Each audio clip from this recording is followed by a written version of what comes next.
Halo semuanya, selamat datang kembali. Saya Syadat Hairi dengan NIM 2301010163 bersama komputer. Di video kali ini kita akan masuk ke materi yang sangat krusial dalam dunia kontainer, yaitu persisting data atau cara menyimpan data agar tidak hilang saat kontainer dimatikan atau dihapus. Secara default, data di dalam kontainer sifatnya ephemeral atau sementara. Kalau kontainernya dihapus datanya, maka ikut hilang. Nah, solusinya adalah menggunakan Podman Volume. Sedikit kali ini adalah aplikasi URL Shortener yang terdiri dari 3 tier, yaitu yang pertama adalah database container, yaitu PostgreSQL 13. Lalu ada backend container Node.js atau Python API. Dan terakhir ada front-end container Nginx atau web app. Yuk, langsung kita eksekusi saja. Nah, pertama-tama seperti biasa, kita persiapkan dulu lingkungan labnya dengan perintah lab start resetting minus lab. Kita copy, kita masuk ke terminal dari labnya. Kita pilih terminal. Jangan lupa dimatikan enable host pastinya agar kita mudah mengcopy paste dan masukkan di sini. Kita perbesar, Ctrl Shift.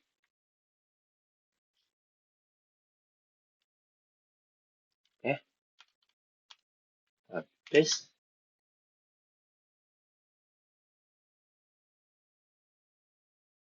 Oke, kita sebentar.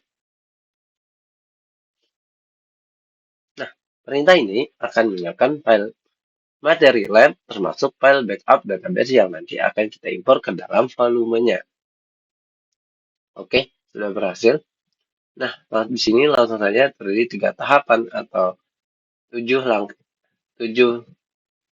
yang harus kita lakukan. Di sini sudah muncul 0 benar dan 7 salah. Oke, tidak perlu kita tutup yang ini. Langsung saja kita buka tab baru. Besar.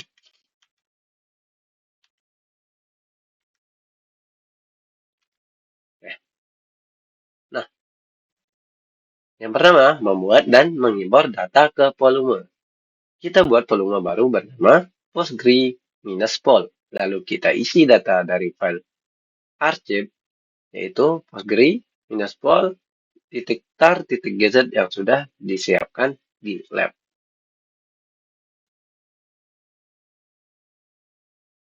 Kita copy, paste.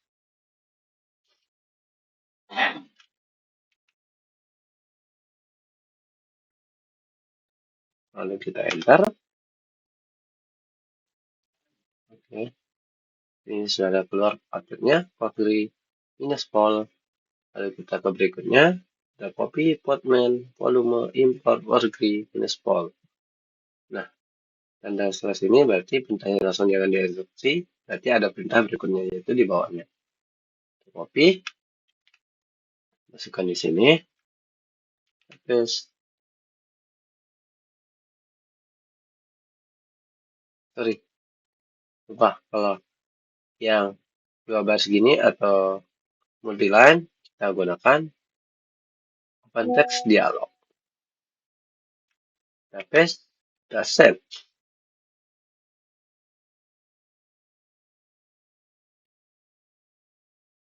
Oke, sudah kita enter. Nah, podman volume create postgre-pol yaitu membuat name volume bernama postgre-pol yang di penyimpanan localhost. Lalu, podman volume import postgre-pol dalam kurung patch /underscore file yaitu memasukkan atau mengekstrak isi dari file archive yaitu tar titik geset langsung ke dalam storage volume yaitu Postgre-pol tersebut. Data ini berisi di tabel-tabel awal untuk database PostgreSQL kita. Nah, berikutnya, agar ketiga kontainer database, backend, frontend, bisa saling berkomunikasi menggunakan nama kontainernya, kita perlu membuat custom network, yaitu persisting-net. Setelah itu, kita jalankan kontainer database dengan menautkan volume yang tadi disiapkan. Sama, kita copy portman network thread net, lalu kita paste.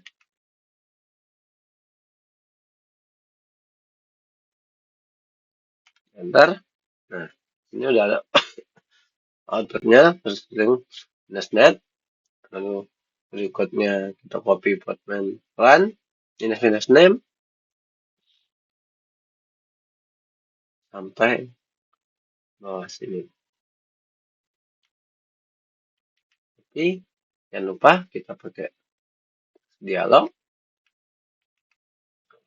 kita send. Nah, portman network create persisting-net yaitu membuat jaringan virtual terialisasi agar kontainer di dalam bisa saling terhubung via DNS lokal. Lalu portman run name persisting-db-d menjalankan kontainer dengan nama persisting-db di background mode di -d. Lalu -net persisting-net memasukkan kontainer ini ke dalam jaringan persisting-net. Lalu -e PostgreSQL underscore user sama dengan user -e PostgreSQL password sama dengan password -PostgreSQL database sama dengan db menentukan environment variabel berisi username, password, dan nama database bawaan PostgreSQL. Oke, di sini sudah selesai. Sambil kita enter.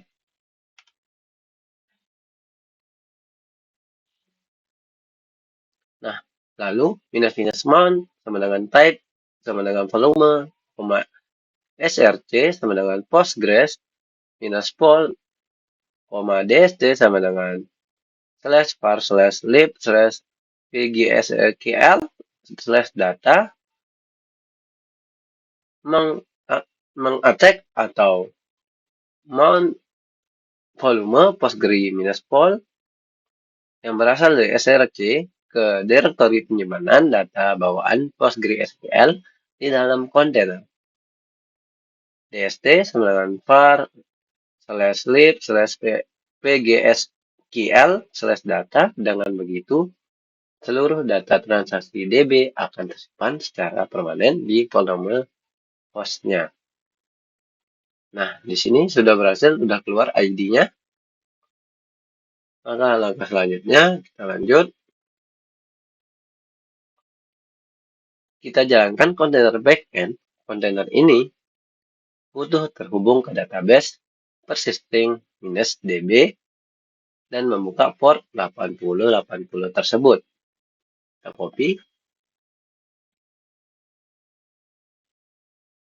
sampai certain backend. Copy, jangan lupa teks dialog. Copy, kita send. Nah, -name persisting-backend memberi nama kontainer persisting-backend. Nama ini tidak boleh diubah karena sudah dikonfigurasi pada front-end. Lalu, -db underscore host sama dengan persisting-db, yaitu memberitahu aplikasi backend bahwa alamat host database-nya adalah kontainer persisting-db, yaitu berkat fitur internal DNS pada persisting-net. Lalu -p 80 sama dengan 8080 mengabaikan atau menurunkan trafik dari port 8080 di host ke port 80 di dalam kontainer backend-nya. Nah, di sini sudah selesai, lalu kita enter.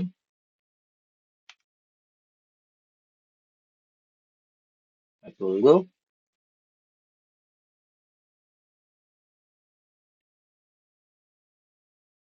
Oke, di sini sedang berjalan.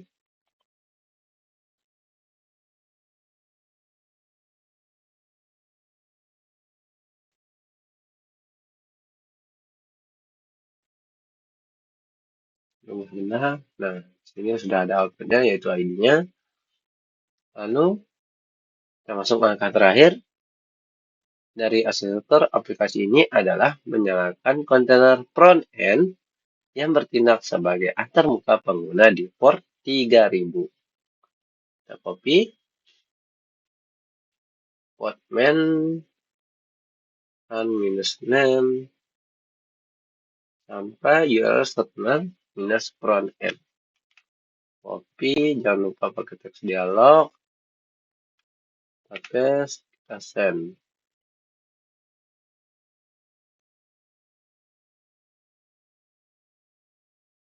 Nah, ini minus name persisting minus front end, yaitu memberi nama kontainer persisting minus front end. Lalu min p 3000 ke 80 ke 80 memetakan port 3000 pada komputer host ke port 8080 milik NGX di dalam kontainer front end-nya tersebut. Nah, sudah, enter.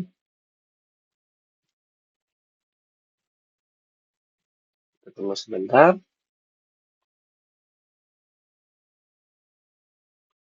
Di sini masih berjalan.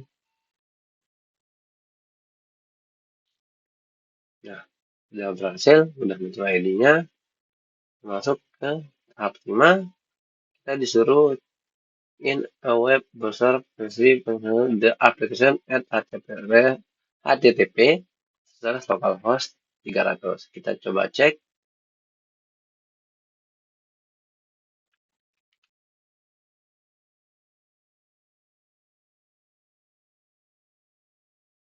Ini kita klik activities.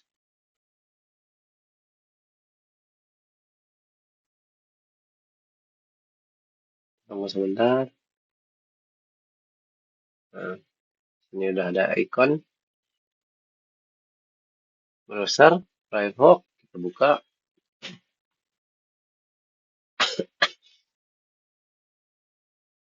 Kabar agak nge-lag.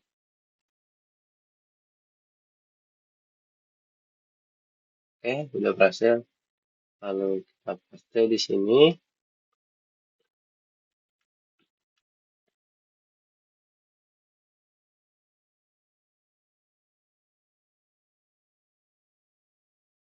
Lalu kita enter. Nah, sudah berhasil. Sudah masuk ya. Akses di HTTPS localhost 3000 di browser untuk memastikan tampilan antarmuka URL shortener muncul dan berjalan dengan lancar. Nah, kita coba akses yang kedua, yaitu localhost 8000 API database yang kita buat tadi. Jika browser menampilkan data JSON dari link tersebut selamat, itu artinya aplikasi backend berhasil membaca data bawaan yang tadi kita impor ke dalam PostgreSQL. Kita coba.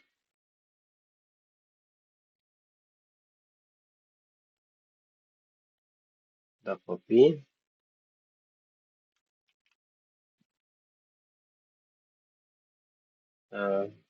Tambah tab baru. Copy. Paste.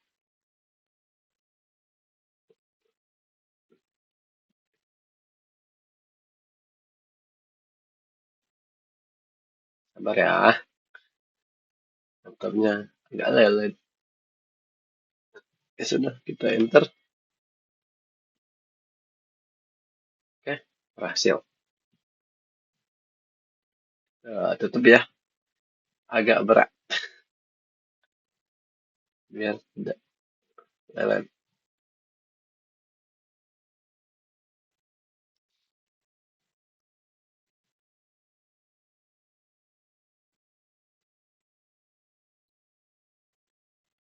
Nah, jangan lupa setelah latihan selesai, bersihkan di soft lab agar tidak kembali sistem untuk praktikum berikutnya, yaitu lab finish, testing minus lab. Copy, paste di sini. Oke, kita enter.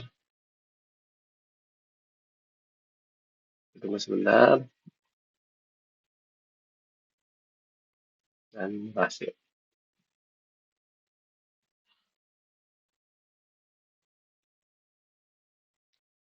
Nah, itu dia pembahasan tentang penggunaan Podman Volume untuk penyimpanan data secara permanen pada aplikasi multi-kontainer. Sampai jumpa di video berikutnya. Bye-bye.